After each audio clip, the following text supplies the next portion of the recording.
Vitamin C. Introduction. Which of the following is a result of vitamin C deficiency?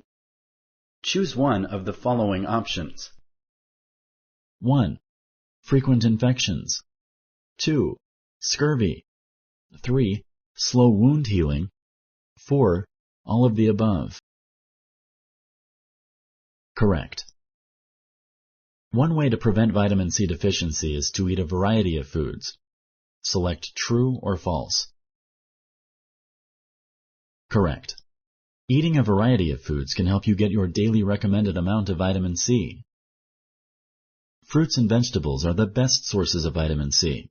Select true or false. Correct. You should eat a variety of fruits and vegetables. In general, as a person grows older, he or she needs more vitamin C. Select true or false. Correct. Infants up to 1 year old need more vitamin C than most children until ages 9 to 13.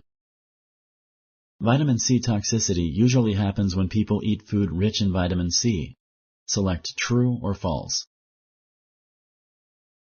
Correct.